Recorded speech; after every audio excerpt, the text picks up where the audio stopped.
Alors, on vient d'entendre les deux principaux candidats à la mairie de Montréal. Jean-Marc est avec nous. Salut, Jean-Marc.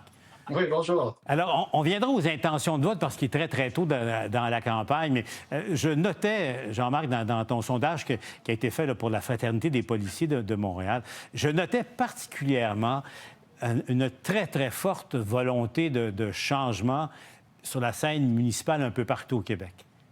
Oui, mais les électeurs sont en colère, hein? Que ce soit au niveau provincial, au niveau municipal. Il y a une volonté de changement à Montréal, mais dans l'ensemble du Québec. Il y a quelques exceptions. On parlera de la ville de Québec, on parlera de quelques villes de banlieue, mais globalement, la volonté de changement est là. 61 des Montréalais, dans ce cas-ci, disent qu'ils veulent changer d'équipe.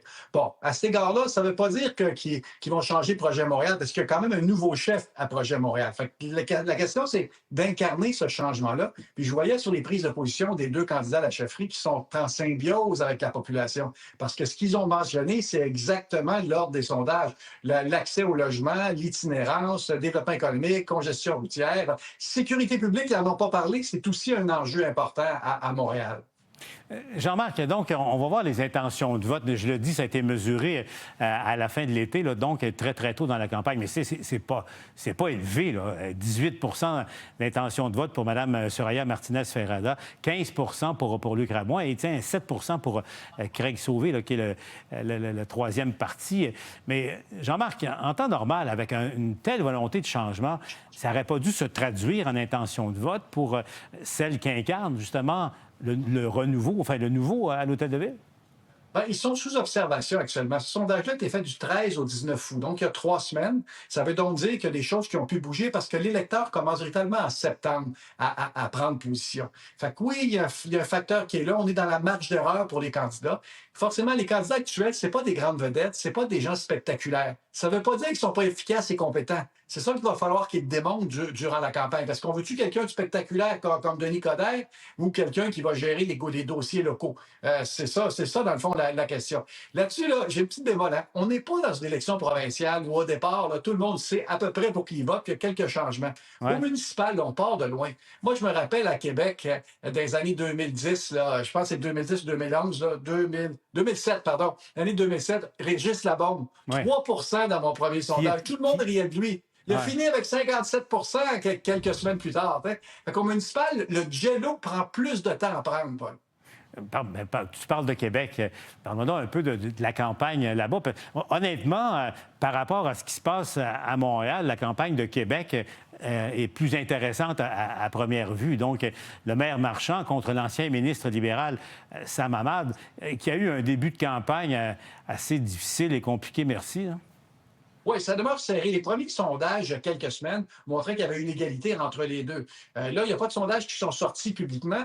On en fait privément. On a beaucoup de données sur toutes sortes de choses. Mais tout ça pour dire qu'essentiellement, ça demeure serré dans la campagne.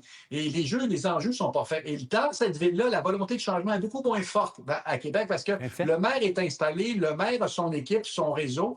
Et au cours des dernières années, le taux de satisfaction à l'égard du maire était quand même assez élevé. Fait que ça va être une lutte là, qui va être jusqu'au bout. Il n'y aura pas de lutte à 3 à Québec. C'est une lutte à 2 entre ces deux personnages-là. Soit que tu appuies M. Marchand et tu veux lui donner un mandat pour continuer, ou soit tu cherches M. Sam Hamad qui essaie d'incarner la nouveauté. C'est pas trop facile, mais c'est quelqu'un de fort sympathique que les citoyens de Québec aiment. Fait qu'on va voir en bout de ligne lequel des deux va pouvoir aller chercher le vote nécessaire. Ton expérience, Jean-Marc, tu sais, des erreurs de campagne, des gaffes de campagne, 3, 4 de la part de la campagne de M. Hamad, il peut se remettre de ça ou, attention, l'image générale est créée, puis elle ne changera pas? C'est-à-dire que, bon, tout peut arriver au municipal, là, j'ai assez d'expérience, j'en ai fait des centaines de sondages, tout peut arriver. Par contre, quand ça part mal, c'est difficile à redresser un navire comme ça. Là. Fait qu'il faut faire attention. Tu sais, une élection, là, tu mets ça sur les rails, là, je parle de navire, mais j'aurais parlé de train, là, tu mets ça sur les rails, puis ça part d'une direction. Si tu le mets un petit peu croche au début, là, tu peux dérailler rapidement. Fait qu'on va voir au cours des prochains jours, des prochaines semaines, parce que là, en septembre, c'est là où les gens se font une opinion. Ensuite, c'est le premier débat.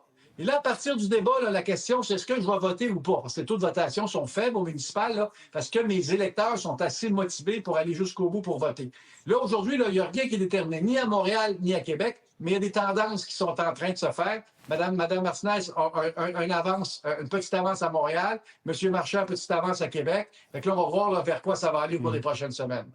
En terminant, Jean-Marc, ton expérience, est-ce que les préoccupations ou j'allais plus précisément, est-ce que la question de l'urne sera généralement la même à Montréal qu'à Québec ou, attention, ce sont deux mondes distincts? Hein? Non, c'est-à-dire qu'il y a un fond qui est le même. Hein? La congestion routière, l'itinérance, la sécurité publique, l'accès au logement, ça demeure les mêmes. Sauf que ça ne joue pas nécessairement de la même manière. À Québec, là, il y a des enjeux qui sont très locaux aussi. Comme à Montréal, il y a des enjeux locaux. Les cônes oranges, c'est beaucoup plus Montréal qu'à Québec. À Québec, c'est davantage la fluidité de la circulation. Fait que il y a une adaptation, mais les grands thèmes demeurent les mêmes. Et quand je sonne, Paul, je sonne à travers le Québec, moi, dans les différentes municipalités, puis ça demeure toujours ça. Hein, ça demeure la congestion routière, l'accès au logement, que tu sois à Repentigny, que tu sois dans l'ouest de Montréal, que tu sois partout, c'est toujours les mêmes enjeux qui sont là. Ça n'est pas beaucoup du maire. Normalement, le maire gagne 2 mandats. C'est rare qu'il se fait battre après un mandat. Il y a des exceptions, de Nicodère en est un. Ouais. Mais rappelez-vous, Gérald Tremblay, Jean Doré, Pierre Bourque. Normalement, tu demeures un 2 mandats. Valérie Plante a demeuré 2 mandats. C'est après 2 mandats que la fatigue est plus grande.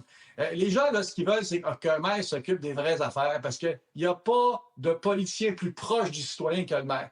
Vous savez, Paul, on parle beaucoup de politique, là. Moi, j'admire les maires au Québec et les mairesses au Québec parce que tu es tous les jours dans la rue, puis le citoyen te dit « j'ai besoin de ci, j'ai besoin de ça ». Tu es vraiment en train de régler des problèmes de clôture, des problèmes de zonage, des problèmes de permis. C'est un job qui est pas facile. Là. Fait que valorisons nos maires plutôt que l'inverse. Et valorisons la campagne électorale là, qui commence, en fait, pour l'élection du 2 novembre. Jean-Marc, toujours un plaisir. Merci d'avoir été avec nous au bilan.